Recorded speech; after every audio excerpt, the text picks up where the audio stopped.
Please be seated. I got it. I did it. I know, but I just have too many names. But I'm grateful for each of them, so it's a problem. What's your problem? I got it. You did, indeed. All right, everyone. I'm trying to put some bass to it.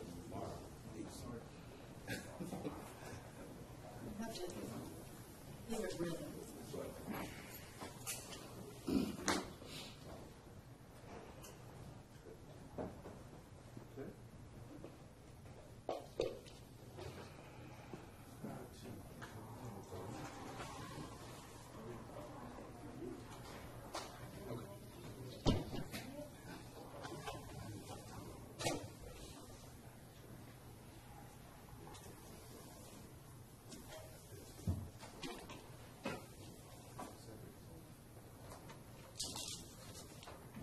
All right, I think we're ready to get moving on the case. I believe there are some matters that need to be placed on the record and brought to the court's attention, and I'm ready for that. Yes, ma'am. The first matter involves Defense Exhibit 3. If I could, I'm just going to bring the exhibit to the court and show this to you again, Judge. This was the report. Okay. This is the report that Officer Gallimore wrote, took a look at. We had offered that as evidence on Wednesday of last week, and the state objected. My understanding now is that Mr. Boring can address this, that the state is going to withdraw their objection. So that I guess we would retender that at this time. But I'm going to ask for a encouraging instruction to go along with the piece of evidence. I've labeled that. Well, wait a minute. I understood that this is something that the state hasn't had a chance to look at, and that we were going to wait till the break and let them review it. Yeah. I've given them a copy, Judge. I'm just putting it on the record. So, right now I'm going to take it that there's a tender of Exhibit 3, to which I take it there's no objection by the state. Correct. All right, and then there's a proposed period of instruction from the defense. I didn't mark that, Judge. I know, that's what I was thinking of. And I don't think we need to do that right now. I think you need to hand this over, let them look at it. Okay, at the break, I'll hear from you, and we'll decide how to mark it, et cetera, et cetera. This was a courtesy copy for me. If you wanted to look at it ahead of time, so you would know what to do. Okay, that's been taken care of. Now let's go into the other issue. Yes, ma'am. Mr. Harris brought to our attention yesterday that because of the placement of the Londo screen, he has not been able to see some of the images and the video that has been shown to the jury. And I think the court can take notice of the fact that we have desperately tried with the technology here to be able to see it at our desk. The lawyers have been moving around to the courtroom to see what's on the screen. He's just not been able to see it. And so because of that, we've just made a request this morning, two things. One, that the screen be pushed back for now to a place where he can see it. That way, when he's looking at it, he can talk to us about what it is that's on the screen. And two, we're going to get back with the IT folks here in the building and see if they can do something to cure the problem that we're having so we can see the video and images. Can we use that? We're going to check. I asked them to call IT to see what type of capabilities either that screen or this screen could have. I don't have a problem if you want to use that screen to put it up on the bench and face it out. If that will work. All right. What's a good idea?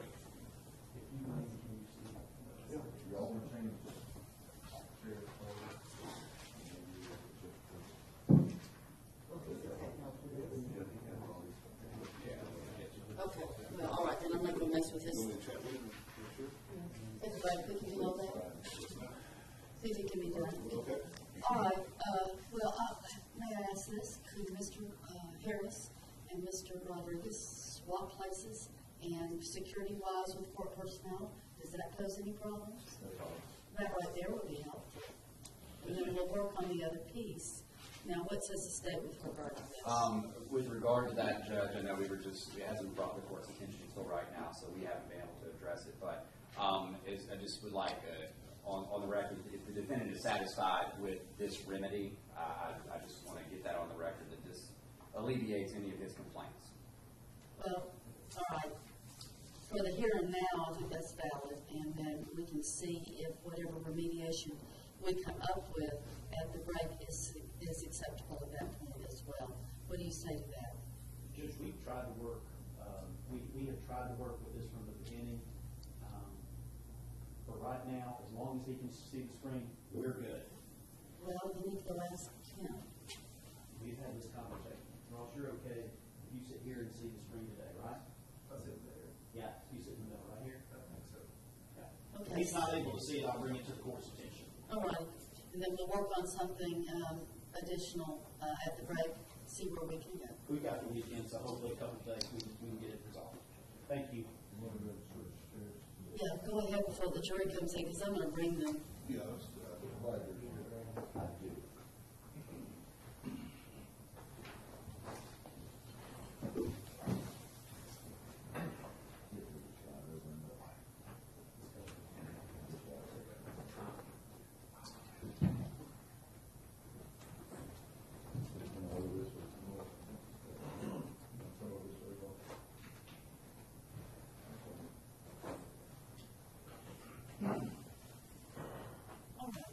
I'd like the record to reflect that the first that this was brought to the court's attention was this morning, and I'm appreciative that it's been called to my attention.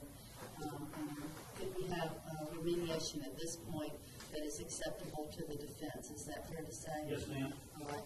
And then Mr. Sharon worked with IT folks, and also this is Judge Kelly's monitor, and Judge Kelly is one of the most knowledgeable people about technology around that I'm aware of. So perhaps an interface with him would be good. Because, I mean, I don't see using his stuff without being nice enough to say please. All right. Is there anything else at this time? No, ma'am. No, ma'am. Let's bring the jury in.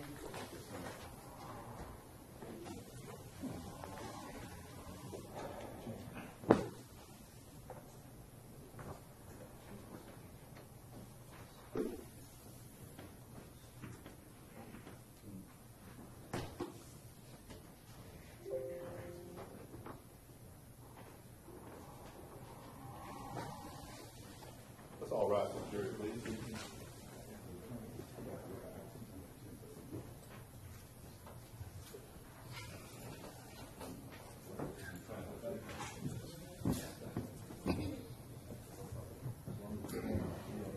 Yeah, should be able to see it. Why don't you step come in?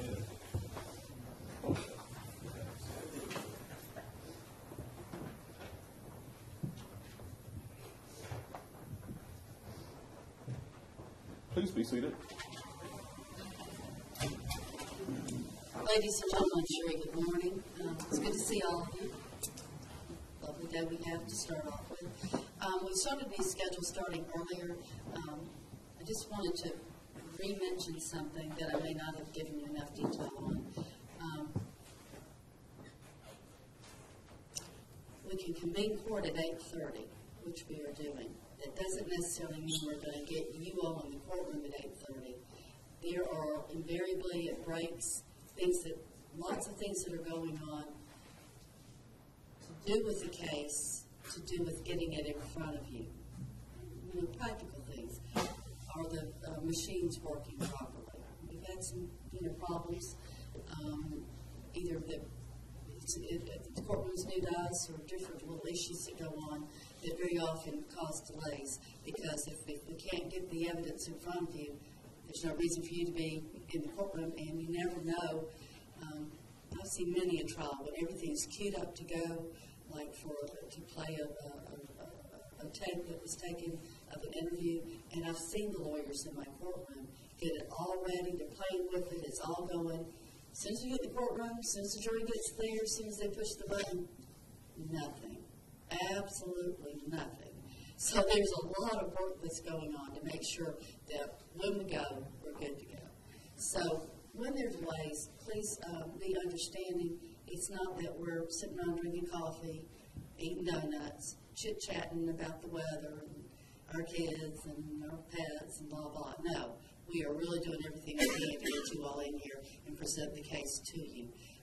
We're working really hard to make sure that when you get in here, you can work as well. So, there's been some bits and starts. And Mother Nature has not been our friend. So that's one thing that's beyond anyone's control. And I just wanted you to know that we're on schedule, we're doing what we need to be doing, and I just want to remind you all of that little fact that when there are delays, it's not unnecessary. It is necessary to the proper presentation of this case following Georgia law. And I appreciate your courtesy in understanding that. Let's proceed. Wesley Houston.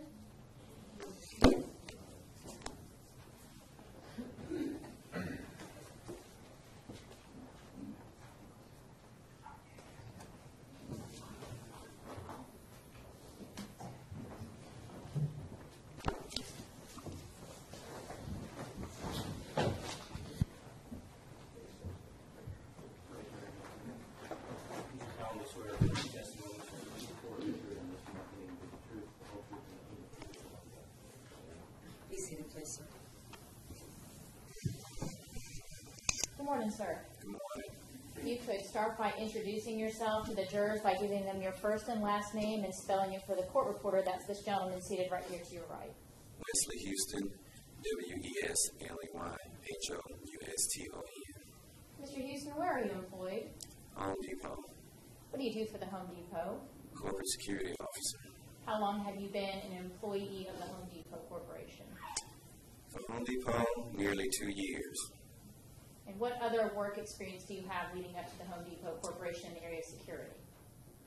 I used to work as a contract security officer for security management services for Home Depot. And how many years did you do that work for? A little over almost a year. Specifically, what location do you work now with Home Depot? I work at the Cumberland campus of Home Depot. What is the street address at the Cumberland campus? You have three actually. It's 2580, 2600, and 2690. Could you describe what those three comprise of? What's on each address location? The treehouse is 2600. 2580 is HR services. 2690 is customer care. Could you explain to the jury back in 2014 where you were working and how you split your time, what your schedule was like? In 2014, I was at corporate offices. And at the corporate offices, we have the LAA Little Apron Academy. So if I wasn't working in console in the main building, I would be working in the Little Apron Academy. What days of the week would you typically be working at the Treehouse location in June of 2014? Tuesday and Wednesday. What were your hours on Tuesday and Wednesday? 2:30 to 6:30. Specifically at the Treehouse location, where would you be stationed during the day? Front console in the lobby. Could you give us a little bit of an explanation about the setup of that area? When you walk in, you walk directly into the lobby area. To the left, or to my left, if I'm sitting looking toward the door, you have a sofa or bench to your left and to your right. You have the console immediately directly in front of the door, and a monitor and TV on your right-hand side by the security console. And how do employees of the Home Depot Treehouse location enter and exit that facility? They have to go in and out a turnstile. They have to use their badge to go into the turnstile and exit the turnstile. Are there records made of those entries and exits? Yes, it is. As part of your regular job duties at the Home Depot working at the Treehouse location, did you have regular interaction with the employees on that site? Yes. If you could describe what type of employee interaction you had from that console position where you were stationed. Typically, me, myself, I like to speak to whoever's coming in the building, who's ever exiting the building. So if you came in, how you doing? Good morning, good afternoon, whatever. How you doing? And as you leave, have a great evening. That's just that. Back in June of 2014, were there any of the employees at the Treehouse location that you knew by name, either first or last name? Yes. And were there some that you did not? Correct. There were some I did not. And would you say that back during that time you were familiar with the employees that worked in that building location? Yes. Looking around the courtroom, sir, do you see anyone that you recognize to have been an employee at the Home Depot Treehouse location while you were stationed there? Yes. If you could please tell me where you see that individual and what he's wearing. To my right, excuse me, brown jacket, brown suit, blue tie. The gentleman that's standing at this time? Yes. All right, sir, you can take your seat. Your Honor, if the record can reflect that the witness has identified the defendant, Justin Ross Harris. The record is so reflect. Thank you, Your Honor. And Mr. Houston, if you could tell the jury about the types of interactions you would have with this defendant, Justin Ross Harris, during that time. Well, with him, it was generally, how you doing? If you came into the building, when you left, have a great evening. That's it. Was there ever any other discussion about personal life, family, or anything like that? None whatsoever. Did the defendant ever engage you in any type of conversation? No. Let me ask you about your familiarity with the defendant's family. Going back to your employment with the Little Apron Academy, were you aware that this defendant had a child?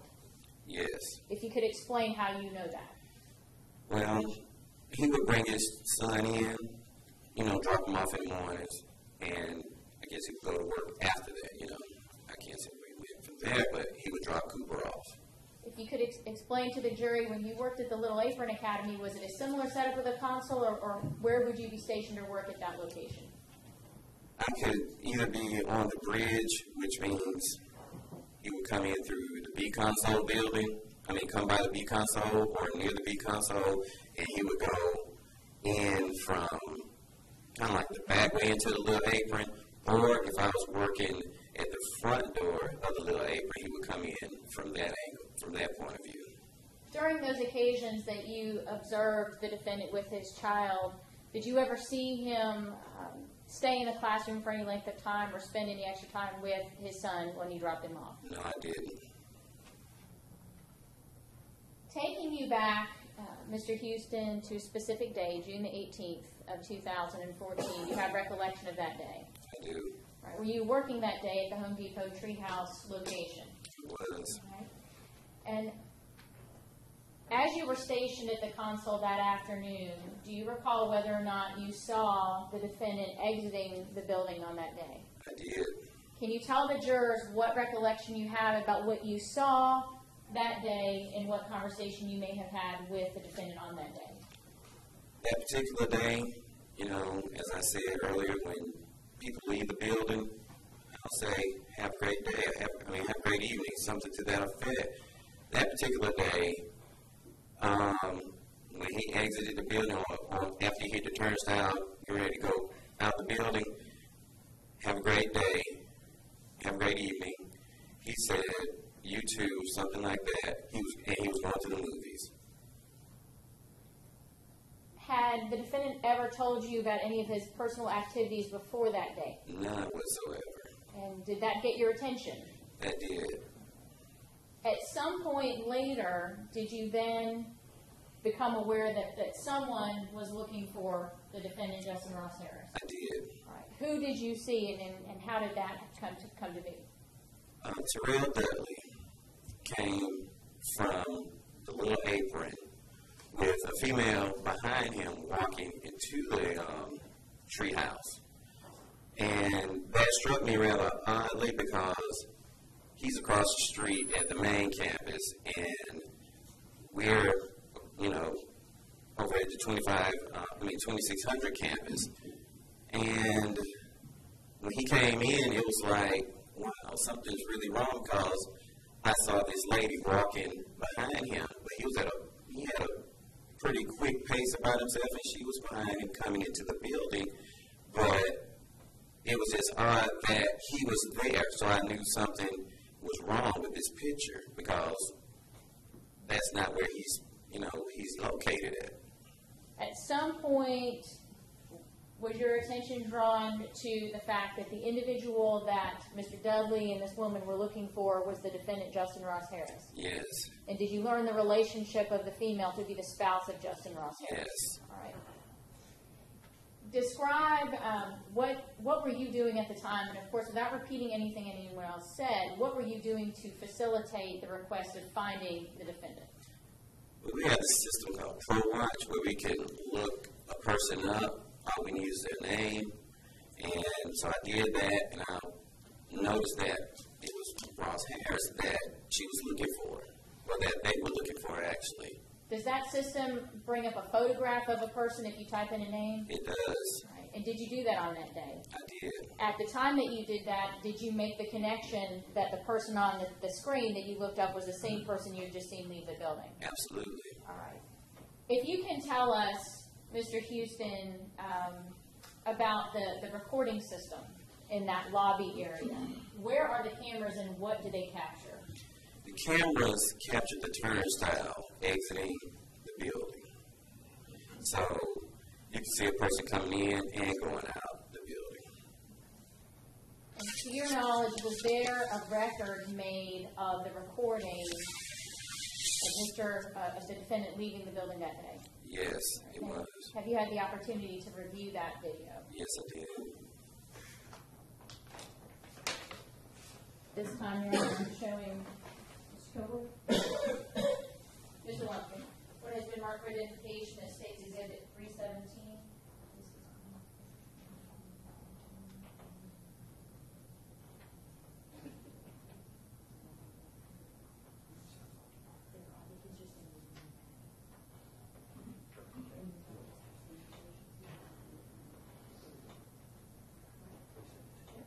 I may approach the witness, Your Honor. Yes. Mr. Houston, did you have the opportunity before court today to take a look at a blue thumb drive? Yes, I did. Do you recognize what I'm handing you now to be a blue thumb drive that you reviewed a video recording on? Yes. And does that thumb drive include a record, amongst others, of June 18th of 2014 where the defendant, Justin Ross Harris, exited the building? Yes. All right. And is it an accurate depiction of the events that you see there on that date? Yes, it is. Your Honor, for purposes of tendering with this witness, because the thumb drive has several other recordings, I've informed Mr. Lumpkin we're tendering the actual drive, but I will only be publishing the video clip for which Mr. Houston would be able to testify to at this time. We have that understanding. I think that's perfectly fine. Maybe with others, that's appropriate. All right, let's submit it with that limitation. Thank you. I may have permission to publish to the jury. You may.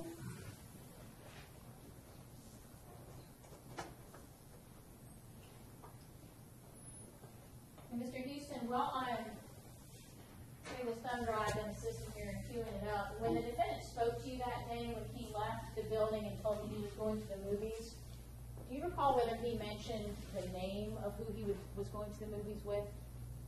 Yes. Who was that? Winston, I think it was. Last name Mullins. I definitely remember Mullins.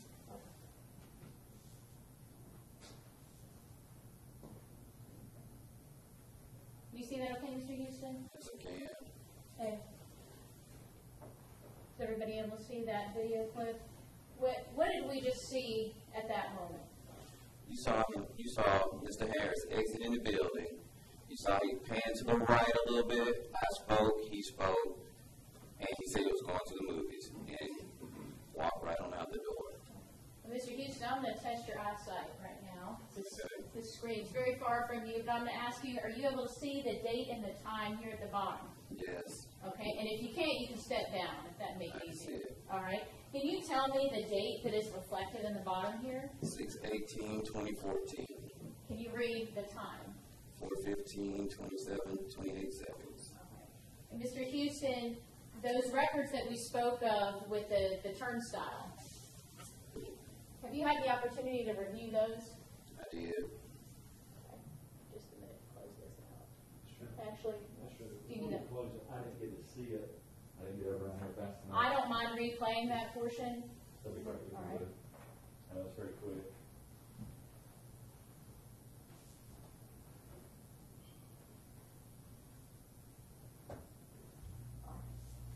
And Mr. Houston, actually, I do have a couple of follow-up questions to ask you about the layout. And are you still able to see this okay?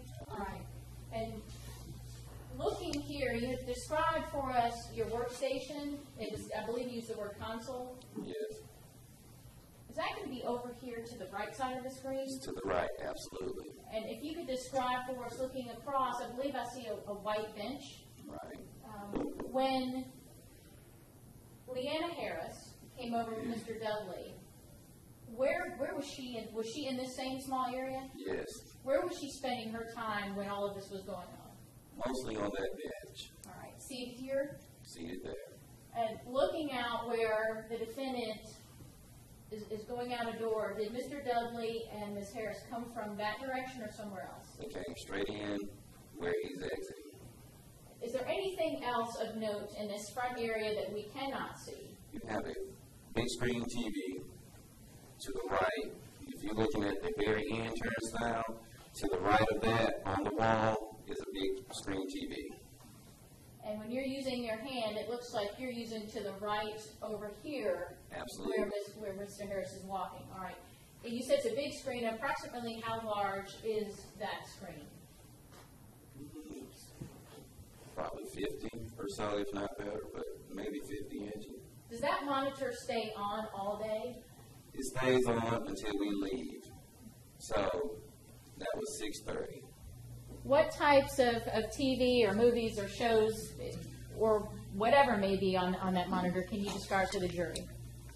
Suppose we watch CNN, HLN, but at 4 o'clock, if anybody watches TV and you watch CNN, HLN, or even Fox, I guess, it all becomes a loop. So, I got tired of looking at the loops. People want to see weather and traffic, and I want to see something other than just the loops all day. So I would change the channel and put it on Channel 2 News, which is WSB in Atlanta. On that particular day, do you recall whether you had the local TV station? We had the local TV station on.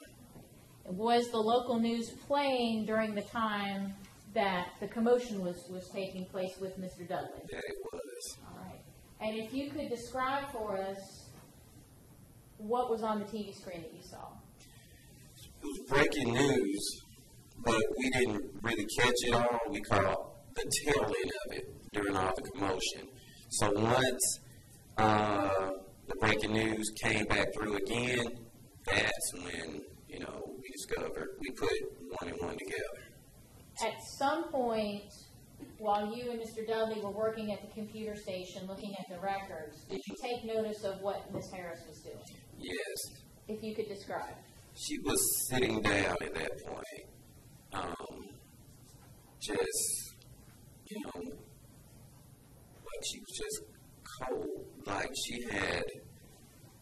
when she walked in, she had emotion. When she, as time passed on, emotions faded away as she was sitting there. And did that ever change during the time that you were able to observe her that afternoon? Her emotions? Yes. Her emotions changed drastically because when she first came in, she had a whole lot of steam.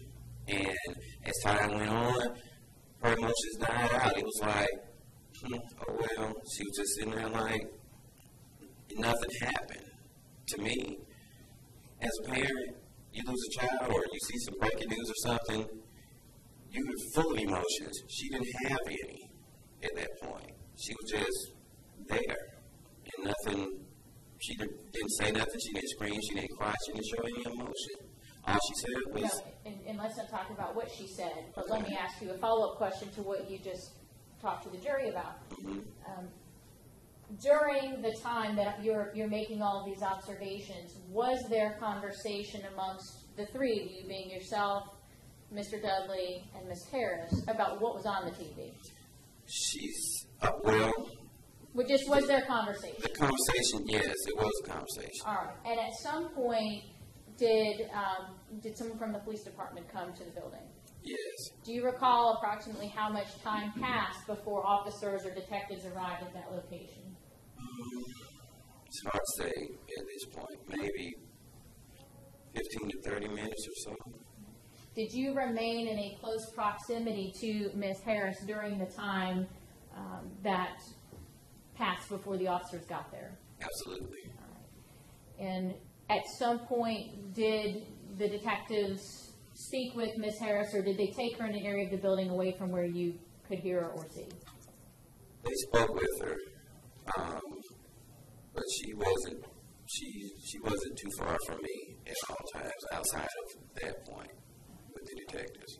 And at some point after she finished speaking with the detectives, did you again have the opportunity to view her as she left the building? I did. At any point, did you see any change in the emotions that you observed once the steam had kind of let out? Nothing. She was still the same at that point. All right, if I can have just a moment. Thank you, Mr. Houston. Those are all the questions I have. Okay.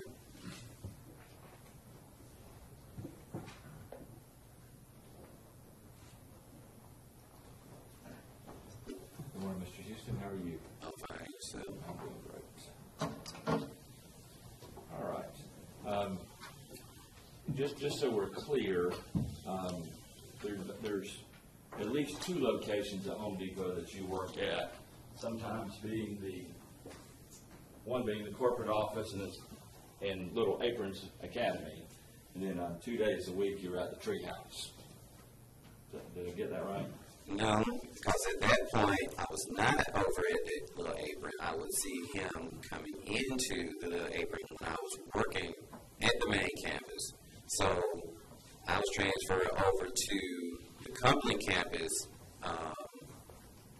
in May of 2014. So after May, you were no longer working at Little Aprons. Right. I got you. Okay, I knew I was confused somewhere, and that helps me understand it. All right. So after May 2014, you only encountered Mr. Harris at the Treehouse, which is on the 2600 Cumberland Parkway. Right.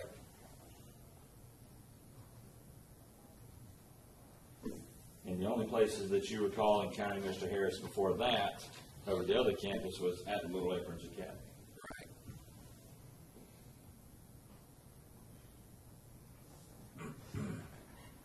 And were those encounters you would have with him, that would be in the lobby area as he brought Cooper to daycare, might be picking him up? Right. Never went back with him to a room or down the hallway with him, anything of that nature?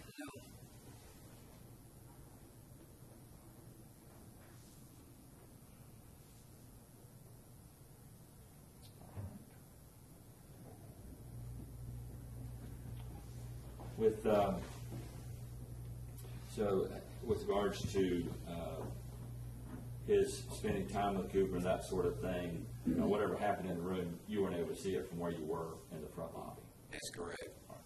And as far as when Ross would come see Cooper during lunch or other times during the day, would you not be working those times that you would not be able to see him on those occasions? Or you were not?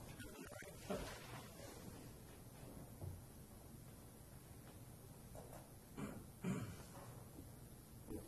You ever recall working at a time, probably around Halloween, when there's some sort of parade where the children are brought through the Little Aprons and they kind of have a little parade of kids dressed up in their Halloween costumes? Okay, so you didn't observe that.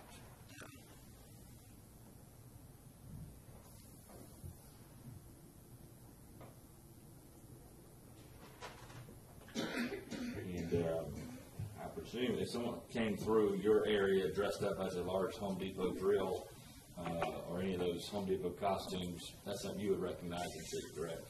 Absolutely. You don't recall seeing that ever occur?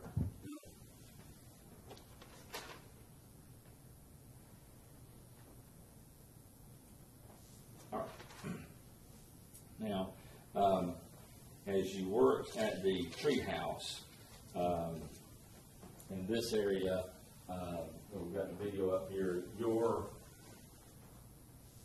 Is it a desk or is it like It's you're a standing there? console. No, you can stand if you like, but we generally sit down. But it's a console there. Okay. And when you say console, that means different things to different people. What do you mean by that? It's a desk, but it's like a desk and has a husk or whatever you want to call it. I got you. But And said we have in our computers there. That's it. Plus the big screen TV. All right. So as you're sitting here and Ross would be coming by and you're saying pleasantries to him coming and going, he'd be able to see you sitting at that area. Absolutely. Very good. And I want to back this up a little bit.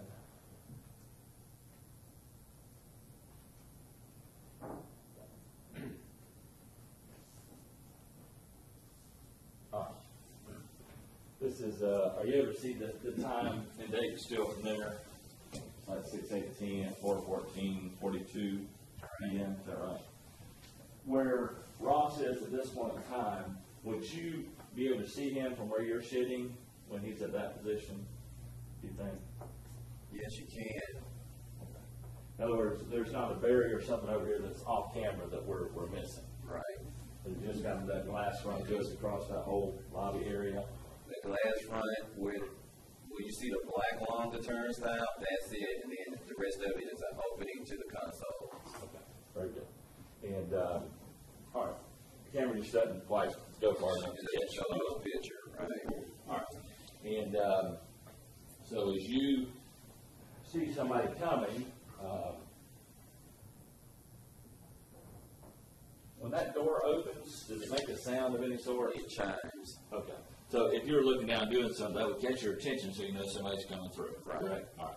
And then that's when you would engage them with have a great day, Right. good morning, good night, what have you. Right. Okay? Very good. And it's 4:14:45, is that correct? Yes. As that door's opening?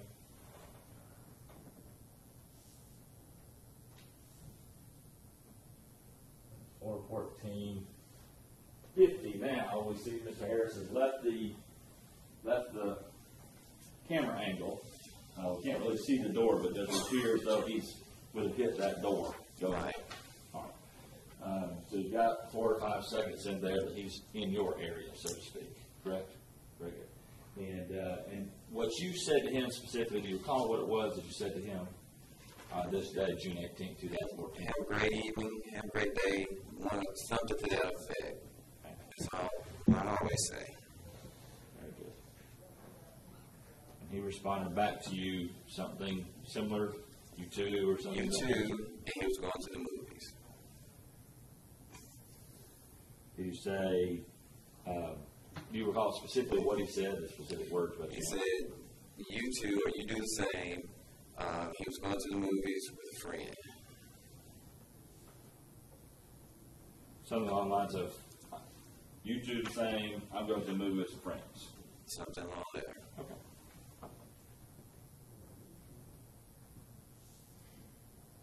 Anything else that you recall specifically? The name. Last name was Marlon, I think. Okay. So after telling you he was going to the movie with some friends, you think he named the person he was going with? Yeah, because we even looked him up on Pro Watch. Okay. Not then, later. No, later on.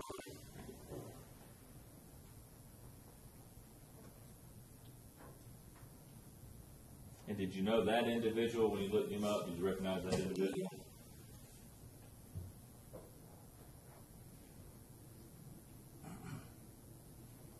All right. You're saying you believe it was someone named Mullings? Something like that. Okay. Could have been a little bit different, maybe Millings. Does that sound familiar at I all? don't think it was Millis. Could have been, but I don't think so. Do you recall if Ross gave you a first name at all? I would say Winston. Okay.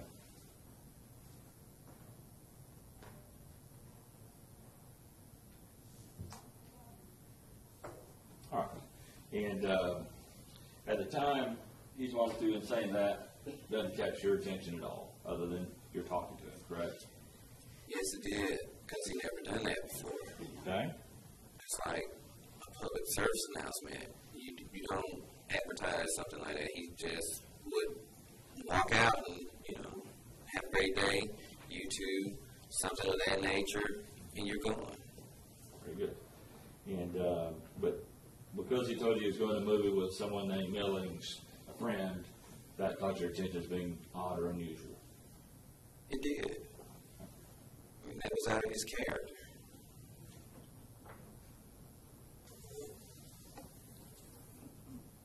Were you working this post 5 days a week after May of 2014? Repeat that. After May of 2014, when you came to that location, were you working this Monday through Friday? No, I worked that particular building Tuesday and Wednesday, 2:30 to 6:30. So 2 days a week. Tuesdays and Wednesdays. All right. That's right. All right. But you recall having seen Mr. Harris on some of those previous occasions coming through and saying goodbye. I guess he didn't say good morning to you because you weren't there anymore. Right. All right. And you would never have been there after the lunch hour at 1 o'clock to see him coming in, coming and going. Was there anybody else there at that location other than you and Mr. Harris working there that day? Not at the treehouse, but in the console, just.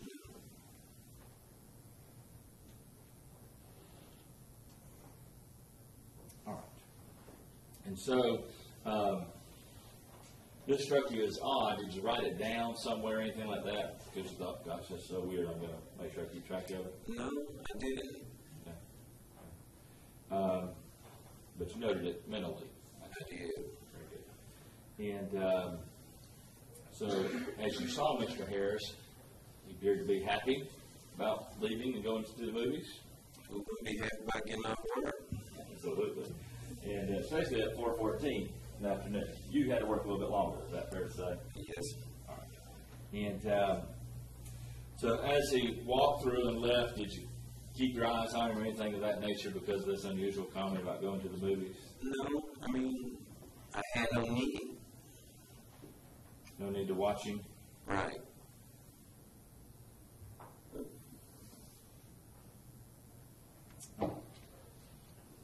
And obviously the rest of that day, things unfolded and it became a very unique day in your work there because of Ms. Harris coming to the building and the news that you saw on TV. Right. And as you were there, when the detectives came, did they talk to you that day? They spoke with me, but briefly. Very good. Did you provide them any sort of written statement or anything at that point in time? Okay. And at that point, were you the one who pulled up the name on the tractor system to assist the detectives, or was that with Mr. Dudley when he came with Ms. Harris? Mr. Dudley came over.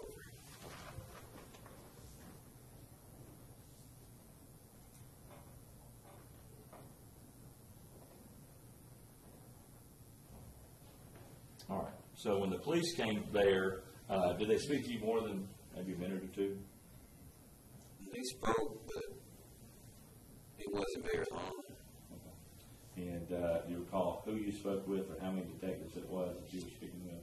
I saw two, but I don't remember who they were specifically at the moment. Okay. But they were the two who spoke with Ms. Harris, ultimately. Right. And at some point in time, were you contacted again by some detectives to talk further about the case? Yes. All right. Do you recall how that occurred? Did they call you to come see you? They reached out to Home Depot, and my manager told me that I needed to speak with Captain, I think it's Captain Fields' Okay. And so did you meet with them there at your employment? I did. All right. Very good. And you spoke with them about these events of this day, correct? Yes. Right. And did they ask you, just kind of tell us exactly what you recall about this? From the interview with the captain? That's right. Well, when he interviewed me, we sat down, we talked about the events of the day and how they unfolded. So, the very beginning of it all, you know, I get to work 2:30, I'm sitting there doing my job. Time passes, chase TV. So Harris walks out. We pass, you know, pleasantries or whatever. He mentions he's going to the movies. Okay, fast forward. Mr. Dudley came over to the treehouse again, which I thought was very odd, which I knew something was wrong because, of course, he's working at the main campus again. and he had in tow Ms. Harris. So that right there alone was a red flag. So, after that, we discussed how things unraveled at that point. So, once we determined who we was looking for and the time and all of that, we were still in the lobby. We're still, When you say we, who? We're talking about myself, Ms. Harris, and Mr. Dudley. This is back on the 18th. Back on the 18th. My question is regarding Mr. Stoddard speaking with you. Right. When he interviewed you. So, now with him, it was just he and I there. Okay. So, that's okay. but while we was talking about the events that, had passed. As I was telling him, when they came, Mr. Dudley and Ms. Harris came to the treehouse, Mr. Dudley had a quick pace about himself. Ms. Harris was in tow, and this is all I'm talking about in the interview. Ms. Harris, she had, like I said, she had a whole lot of steam at the beginning of it all. She was kind of emotional at that point. If I could stop you just a second, because I want to get to that, but I want to try to keep it in time. Okay. Did you speak to Detective Stoddard about this encounter with Mr. Harris? I spoke with him about that. Okay. And at that point in time, did you just fail to mention to him this comment about, he said he was going to the movie with some friends, Mr. Millings or Mullins? Perhaps I did. Okay. But I don't think so. I don't think I did, but I'm kind of sure we talked about it at some point. All right. Do you recall if he was indicated he was recording that interview with you? He did say, he told me he was going to record the interview. All right. And so whatever that recording would show us, that would be, well, you not had a chance to listen to it, I take it, to verify what you said to Detective Stoddard. Right.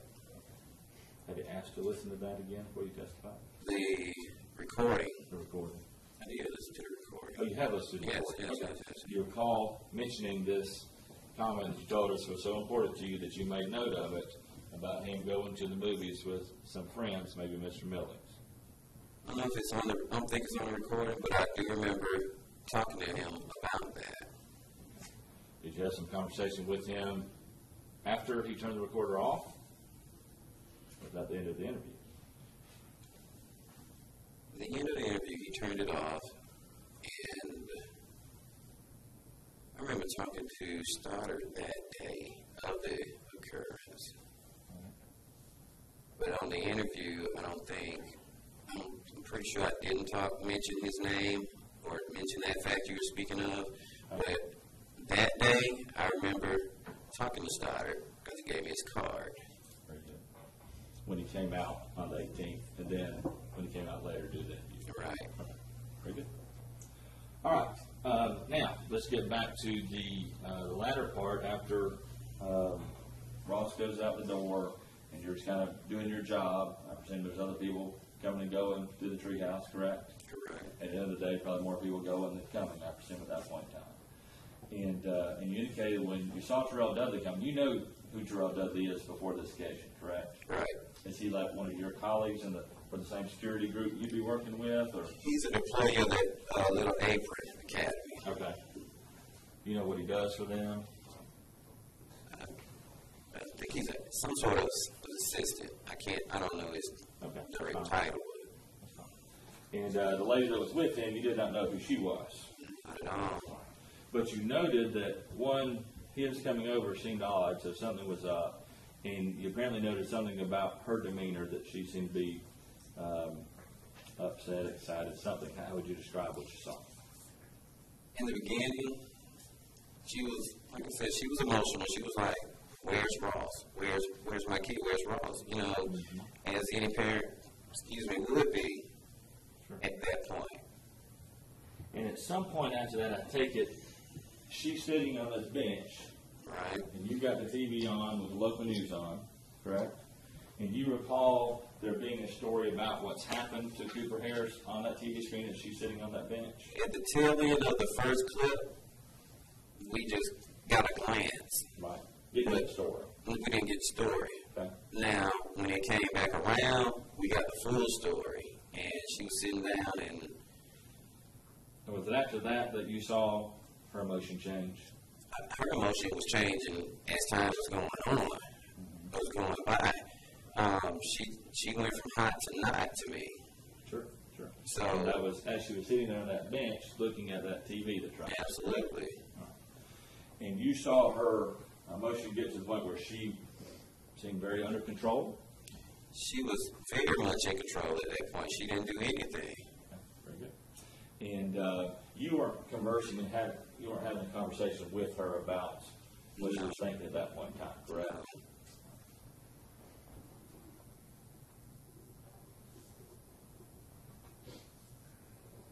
I think you said as the detectives finally came and spoke with her, did they speak with her right there in that area? Or did they take her somewhere away from where you were? They walked outside for a moment or two. Did they come back in? They came back, she came back, and then they left. Or they went back outside at least. And when all she asked for at that point was... Without going into what she said right now, Mm-hmm. My question, did it ever just take her into the building and kind of get to a room? Or they talk They may about it? have. They may have, but I was more focused on other events. I still have my job to do. Sure, sure. So you just don't know if they went in or not? If they did, they could very well have went in. I can't answer that. Well, as a security officer, you would have had to let them in because they didn't have badges to get in, correct? Yes, this is true. Okay. Do you remember letting them in? I don't. I really don't. Okay, fair enough. But you do remember them going outside with her, so. Right. And then coming back in to the foyer area, and then maybe going back out with her again. At some point she left, obviously. She left with them at the end of the day. Very good. So as you're sitting here, you don't have any recollection of that ever went inside, past these glass doors, or that you let them in? I don't, but they could have very well been let in by myself or maybe somebody else. But at the same time, again, it's so much going on that day, and I still have my job to do, Sure. and I still got to make calls and tell my upper management team what's going on, what's happening, and let them know so they can start doing what they need to do. Your afternoon became very busy. Hectic. Very good. And it could be you just forgotten if that happened, if you let them in or not. This is true.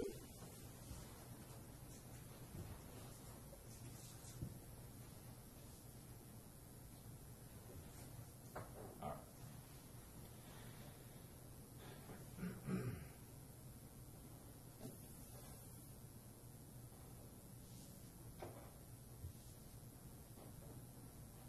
Okay. After that meeting with Detective Stoddard, after the event, did you meet with any detective again thereafter, talking about the case?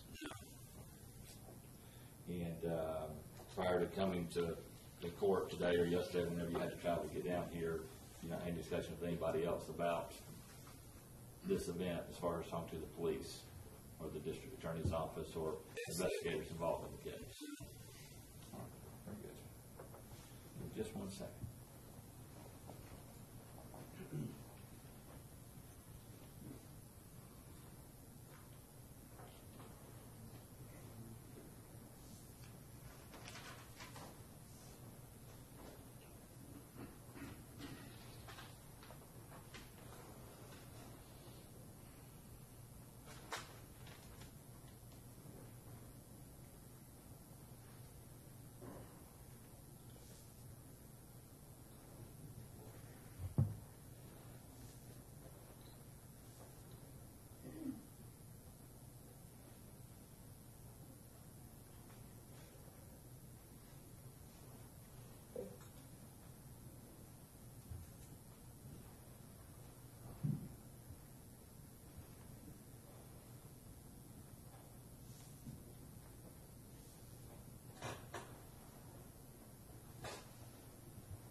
between your seeing Ms. Harris go to the detectives that day and when you actually met with Detective Stoddard to do the interview, were you kind of seeing the events that you had a part of unfolding on the news? Repeat that. That's a very bad question. Did you see the news about Cooper Harris's death on the news in the days in between the 18th and when you were interviewed by Detective Stoddard? Did I actually watch that again, is what you're saying? Yeah. Or the news about it? News coverage, hearing about it, all that sort of stuff. Or did you just tune it out?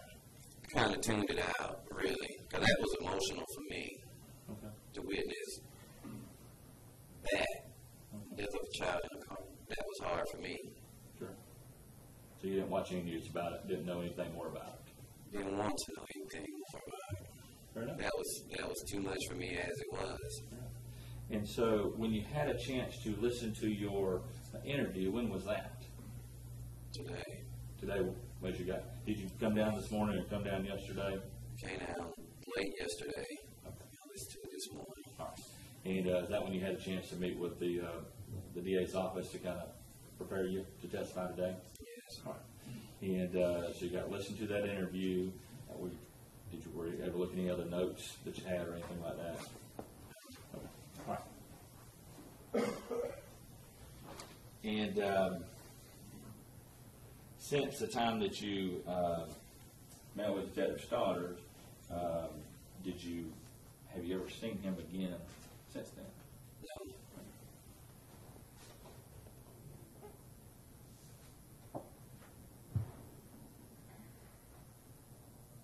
All right. And okay, that's all I have right now. Thank you very much. Okay. Mr. Houston, I want to direct your attention to something real quick on the screen one more time. If you don't mind. All right, sir. You see that okay still? Yes. All right. Could you step down for just a moment?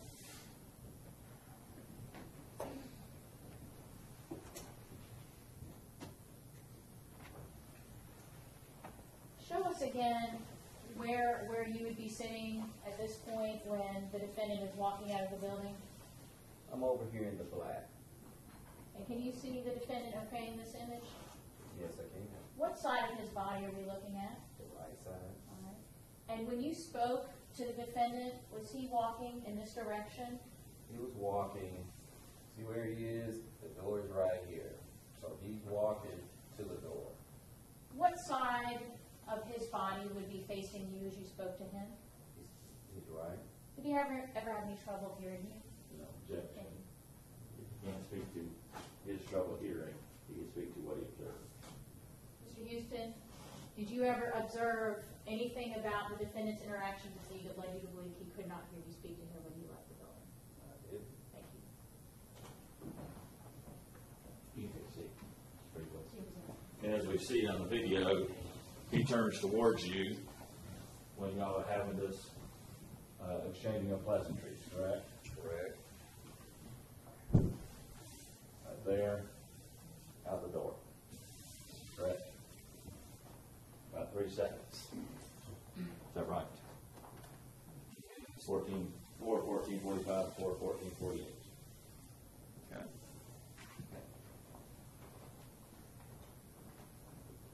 Nothing further. You can get sleeves, thank you, sir. Next witness. Statement called Ray Yeager.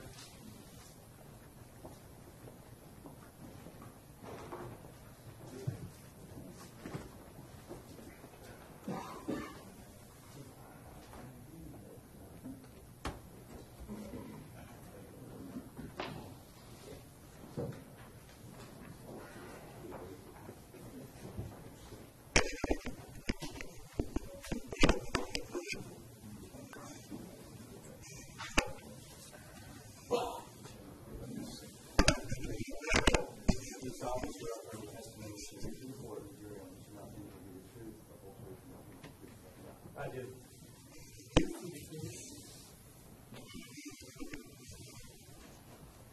Sir, would you please introduce yourself to the ladies and gentlemen of the jury by telling them your name and spelling it so the court reporter gets it right? Sure. My name is Ray Yeager, Y-E-A-G-E-R.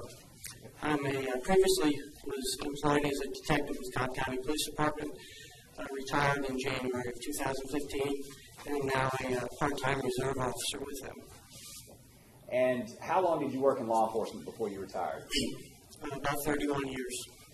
In law enforcement, what type of, positions did you hold over the years in law enforcement?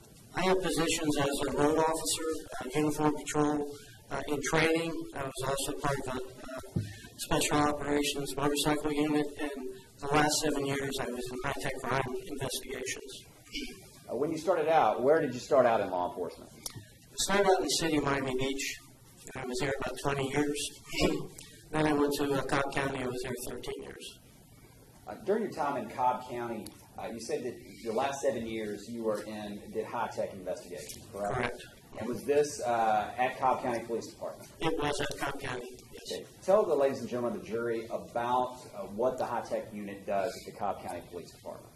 The high-tech crime unit was a squad that would take in, do forensic analysis of digital devices. That includes cell phones, iPads, iPods, computers, gaming systems, anything that had data on it that could be stored digitally on the device, on an electronic device. And as part of that unit, we would then take that stuff into evidence. We would then look at those devices and do an analysis based on the type of crime that was committed. That would be the type of evidence that we'd be looking for on those devices. How did you, I guess for lack of a better term, how did you get into that? Well, concurrent with my law enforcement in Miami Beach was a part-time position in patrol. Concurrent with that, I spent 33 years in the information technology industry, and that was the basis of my knowledge in digital forensics and electronic digital devices. And did you go into college? Did you do college for information technology and stuff like that, or is it something you just got a job and you started learning and working on the job? As a matter of fact, I'm very old, so I started a long time ago with an associate's degree in electronic data processing technology back in 1968. That was the beginning of my career in information technology. Subsequent to that, I got a bachelor's degree in statistics and a master's degree in public administration. Could you tell the ladies and gentlemen of the jury a little bit about what, if any, training you've had in forensic analysis of computers and things like that, as far as leading up to getting into the Cobb County Police Department's high-tech unit, and then after it, I guess, keeping up with the new trends and things? The initial experience I had was my information technology experience prior to coming with the police department, with the Cobb County Police Department. Subsequent to joining the department and going into the high-tech crimes unit, I was then got training with vendors, specific vendors that provided forensic software for us to use in the department. Also had training with the Secret Service, the FBI, and other local and state law enforcement agencies. And this training, did this involve the extraction and analysis of computers and cell phones and things of that nature? Yes, it did. The training would include use of the forensic software tools, but it would also include the documentation and disassembly of computers or cell phones as well. Can you even estimate to the jury how many different examinations you've done over your career as far as technology and devices like that? In the 7 years that I was in the high-tech crime squad, I did probably approximately 500 cases involving either a cell phone, a computer, some other digital device, or multiple devices on a single case. Your Honor, I tender Detective Yeager is an expert in the field of forensic examination and analysis of technology. No objection. Please so testify. Now, Detective Yeager, turning your attention back to June 18th of 2014. I guess for you, maybe it starts June 19th, 2014. Were you working in the high-tech unit for the Cobb County Police Department then? Yes, I was. Okay. And what was your role there with that? Were you just a detective within the unit? Yeah, I was a detective in the unit, one of 4, I believe, at the time, and was involved in doing primarily computer forensics, but would also do cell phone forensics because they take less time, and rather than just letting them sit and waiting for another computer case, we would fill in doing those jobs as well. Okay. On the 19th of June 2014, did you become involved in the investigation of the death of child Cooper Harris? I did. Okay. And what was your involvement initially on the day after his death? I was assigned to coordinate the analysis of all the devices that were brought in on that case. And there were quite a few devices. There were phones, iPads, and computers as well. So you were kind of the point man as far as when those things, I guess, were submitted. You decided who was going to do what to them just initially. Is that correct? Correct. Okay. And because of the number of the devices, did you kind of have to prioritize after speaking with detectives about what you were going to start with and things like that? Right, we did. Okay. Let's talk a little bit about, first of all, acquiring information or extracting information from, let's start with computers, laptops, things like that. When you do a search of a computer or even like a cell phone, are there different types of searches you can do or levels of searches? There are, let's talk about cell phones first. The product that we use is called Celebrite, and it has about 90,000 installations across the world. Is that a common tool that is used with law enforcement, I guess, throughout the world as far as extracting and analyzing information gathered from phones? It is. It's used by law enforcement at the local, state, and federal level. It's also used by the military. It's a tool that is pretty much the gold standard in analyzing cell phones. Okay. So tell us about that, then, using Celebrite or whatever tool you use to analyze the data on a phone and the levels you can do. Sure.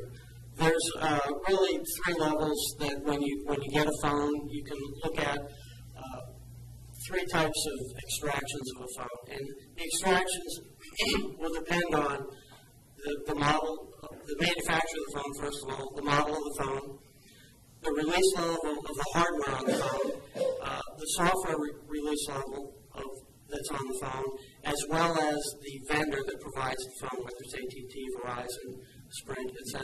So all of those are parameters that decide what you're able to do. And what will happen is after we've documented all the information that we can externally on a device, like serial numbers and the amount of memory, we'll then attach it to a Celebrite device. And what that will do is, once you make the attachment, it's an intelligent connection, and Celebrite will let you know, let me as the analyst know, what kind of extraction Celebrite is capable of doing for that device. And there's really 3 levels. There's a logical level. And basically is, if you pick up a phone and you can look through and see things that are on the phone, you can see icons, you can see messages, you can see call logs, things of that nature. That's called a logical acquisition. And that is probably the lowest level that you can do on a phone, and most phones you can do that with, as long as you have the PIN to access the phone. Some of them, if you don't have the PIN, Celebrite is still able to get into to analyze the data. How does an iPhone play into that as far as ease of getting into it if you don't have the passcode? It all depends on the software, the hardware level, whether it's a 4, 5, 6, 7, 5S, etc. So it depends on the level of that as to whether or not you can get into a phone with or without a passcode. And that's a function, it's not the function of the analyst, it is a function of the Celebrite system itself. Okay. To interject, I do believe that Celebrite was the company that did the encryption in the San Bernardino case, where Apple refused to do it for the federal government. Celebrite came in and was able to do that for the FBI. So, as I said, they're the gold standard. So, those things that they develop as new systems or products come out, they will develop enhancements to the product that we, as analysts or as purchasers of their product, will receive when we get new updates. So a phone that maybe we couldn't get into 6 months ago, we may get a new release from Celebrate, and they are now able to get into that phone. So we would be able to then extract the information off that phone today that maybe we couldn't do 6 months ago because of a release. And with the, you said you started with the logical, looking at the phone, being able to get things. What's the next step? The next step is a file system, and what you get then is you're able to access all the files. A phone is just a little computer, and it has an operating system in it. So you can then, as a file system acquisition, you can get to all the operating system files as well as hidden files for the operating system. Okay. Then the next level is what we call a physical. That doesn't use any of the structure of files or operating systems. What it does is it just extracts. It goes from, if you have 16 gigabytes of memory in a phone, it goes from byte 0, or the first character, and it goes to the 16th gigabyte, the very last byte, and it just extracts every one of those into a file. And at that point, it doesn't care about file structures. Then that physical extraction is taken, and there is a program that knows, that has intelligent logic within it that says, what does a message look like? What does a call log look like? What does a phone call look like? What does a query to the internet look like? So it knows what the definition and what the structure is of each one of those pieces of data. Then it goes in and starts at the beginning and says, I'm looking for everything that looks like a call log. Goes all the way through there and says, finds everything that looks like a call log, and then creates an output that says, this is the call logs that I found on that phone. Then it'll go in and say, I want to find everything that looks like a message. It knows the structure of a message. It goes in from the beginning to the 16 gigabytes, and it looks through everything that looks like a message, creates a report, says, these are all the messages. And it goes through that iteration over, looking for all the different artifacts that could be on your phone that is data that's on the phone. Okay. And could you do that on an iPhone? You can. Again, it depends on the model, the vendor, and the software level. Okay. And back in 2014, June 18, 2014, when you did this, which type of search did you guys use, and why did you use it?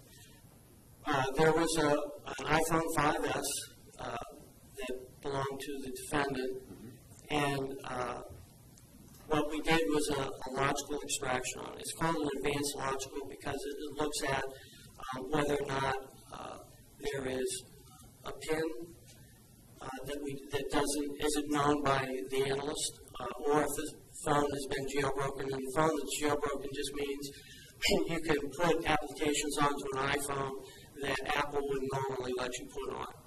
Okay, so it allows you other methods than just logical, but it's called advanced logical because it takes into consideration the status of the phone in doing that logical acquisition of the information that's on the phone. Okay. Now, with computers, can you describe to the jury what type of search is, how you analyze a computer or a laptop as opposed to a cell phone? On a computer, the first thing we'll do after we've documented it, we will attach a computer to what is called the write block. Well, let me back up. We'll take the hard drive. Every computer has a hard drive in it. And we will remove the hard drive from the computer if it can be removed. And then we will attach it to what is called a write blocker. And this is a physical piece of hardware that says that any requests to write to this disk drive will go through the write blocker, and they will be intercepted and not allow those requests to be written to the hard drive. Okay, so it pretty much just intercepts them and then throws them away so that they can't be written to it. So when we attach it to the write blocker, then we attach that write blocker to a computer. On the computer, there's a piece of forensic software called EnCase. It's written by Guidance Software. Then what happens with the EnCase, we'll read the hard drive, the suspect hard drive that we want to look at information on, and it will read that from the very first record on the hard drive to the very last record on the hard drive. Again, it'll do what we call a bit-for-bit copy. So all the ones and zeros that are on that hard drive will get copied to another disk that we're going to work with. Okay? And when it copies each record goes through a hashing algorithm that gives you a unique, it's called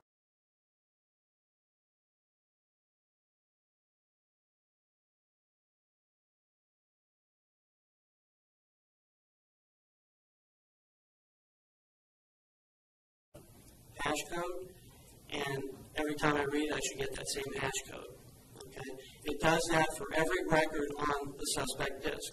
So then when it writes it to the disk that we're going to be working with, every time we read that disk, every time we start it up, it reads every record and compares it to the MD5 hash that we calculated when we write it off the suspect drive and says, this is the same data that we got off the drive. And it does it every time we look at that drive.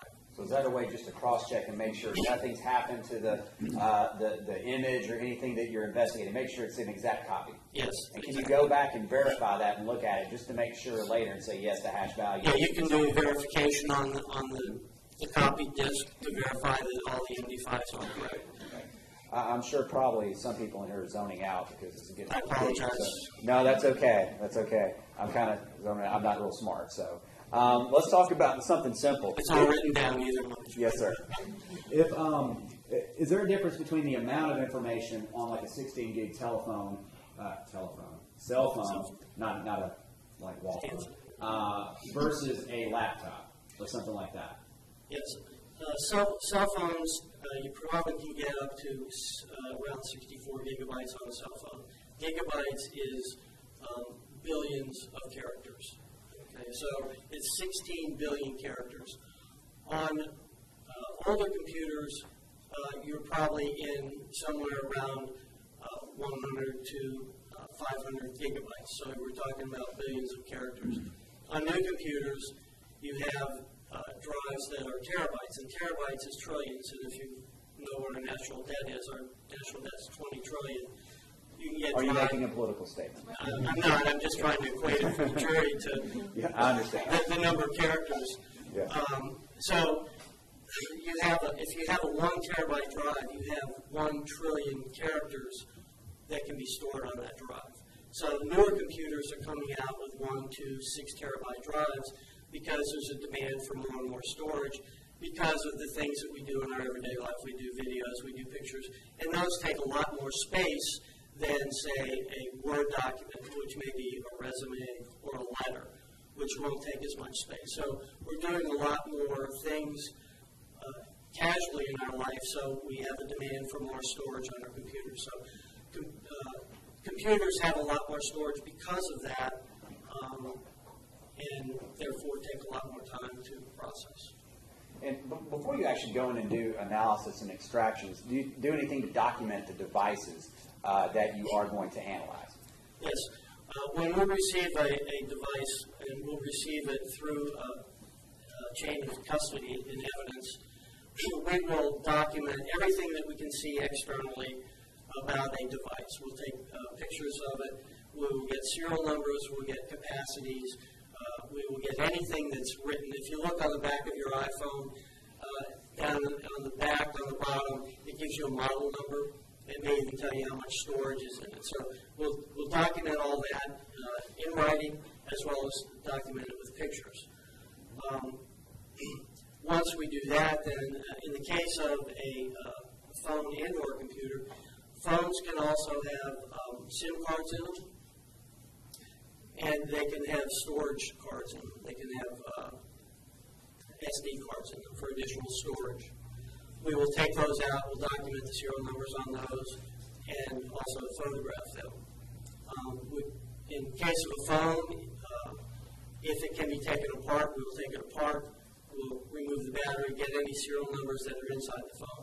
That isn't the case with an Apple phone. Apple is sealed, and they don't like anybody to take them apart but Apple. So we'll document everything. In the case of a computer, the same thing.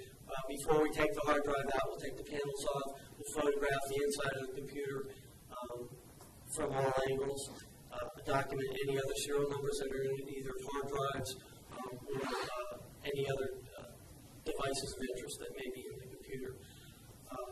So at that point then, we've documented everything that we can see visually before we even start doing any analysis or extractions on the device. Going back to June 19, 2014, what was your shift back then? Did you come in the morning? Yeah, I was on day shift. I was, 7 to 3 or whatever it took to get the job done that day. So when you came in early that morning, was this an investigation that was ongoing and I guess very fluid? Yes, it was. Okay. Were there a lot of moving parts in between detectives and employees in your division and things like that? That's correct, yes. Okay. And I know you stated that you were assigning different detectives or making sure, certain persons were going to do this and that. When you usually in your job as a forensic expert, are you the person who goes in and not only extracts it and then combs through it for evidence, or is that something left to the detective to do later? That all depends on the size of the case. Generally, what we will do is we will get the request. In the case of a phone, because we're limited in storage capacity, the amount of data that we get off the phone we can usually extract, create the report, and provide the report to the investigating detective for them to go through. And the reason we do that is because they are more familiar with the intricacies of the case rather than I am, where they've just handed me a phone and says, hey, I need everything off of this. About the only time we won't do something like that is if we have a consent search. Let's say we have a victim who comes in and says they were a victim of being sent a pornographic picture or a threatening message. And all we're trying to do is get that one picture or that one message. What we will do then is just extract that piece of information, which we can do, just extract separate pieces, and then provide that to the victim to be provided to the investigating detective. So we do that out of respect for the victim and not to have them waiting for 2 days while we try to acquire everything on the phone as a matter, because that's what we do. Okay, we want to make it convenient for them so that their cooperation isn't hindered by us, making them sit around for 2 days. And when you're doing these things, are you asked by the detectives, and do you have the capability, like you just said, of doing a limited search for something just right off the bat? There's a ton of information, devices. Sometimes they ask you, hey, can you just go look at this? Yes, we can do that.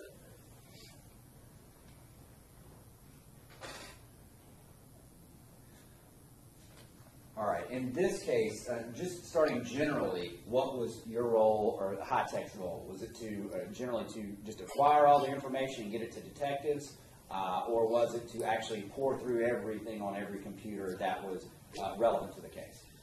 Primarily what we were trying to do was acquire everything as quickly as we could so that we could get it into the hands of the detectives so that they could start pouring through it to look for evidence in the case. Now, in this case, when these devices were brought to you, what did you start doing with them initially?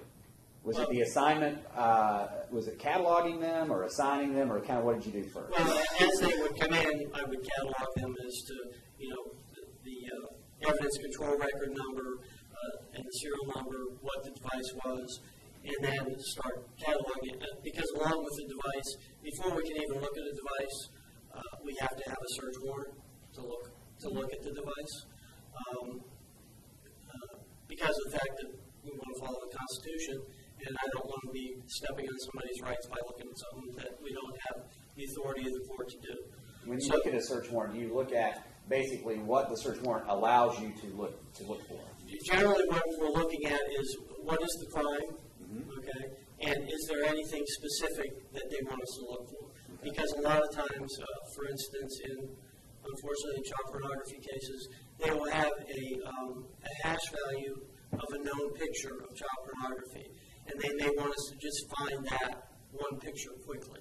Okay, so given the hash value, we can enter that hash value into the extraction and find that picture rather rapidly if we had to. But generally, in this case, what we would do is, because we had such a volume of devices, we wanted to just acquire them, create the reports of the smaller devices, so that the detectives that were doing the investigation could then go in and look at those for information that might be relevant or information they may have had from interviews. Now, once you get this, when you do an extraction, what do you do? How do you get the information to the investigating detective? Like, what type of format do you put the information on? The format comes out in a report, and it's, if the jury's familiar with web pages, it kind of looks like a web page, so that you can scroll through things, rather than creating a printed report that you would just have to scroll through and look at as you would say a report. Okay. Well, it's like a web page which has links to it that will say, okay, it'll have a thing that a label will say contacts, and you click on that, then it will take you to all the contacts that we found on that phone. Okay. Then it may say messages. You click on that and go to all the messages. And then within the messages, let's say you wanted to look at web searches. So there's a label that says web searches. And it may not say that specifically in this case, but it's just an illustration. You go to web searches, and it will say all the websites that were visited, either by being keyed in or by clicked on, that were done on this device. So it's a report that is in what we call HTML or web format, so that it's easily reviewable by the investigating detective without having to scroll through 3,000 pages of data. It also provides a capability where they can actually do searching through the data that's on that, and it'll usually be provided to them on an optical disc, either a CD or a DVD or a Blu-ray, depending on the size of the report. So that's the method that it'll be presented to them. On occasion, if they say, I just want contacts, or I just want phone calls on a particular day, we will then print that out as well as give it to them on an optical disc as well. Okay, great segue. On June the 19th, 2014, that first day, what was the first device that you dealt with and did an analysis or an extraction on? It's probably a good time to invite. Yes, ma'am. Ladies and gentlemen, close your notepads, keep an open mind, no conversation, have a good break. All right.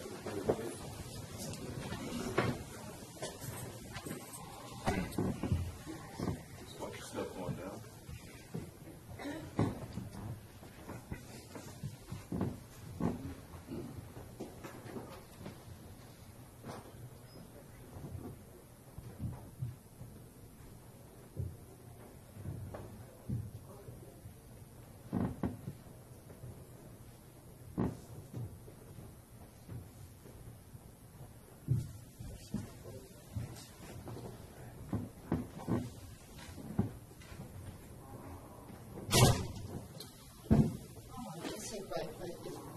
If council could vote, y'all just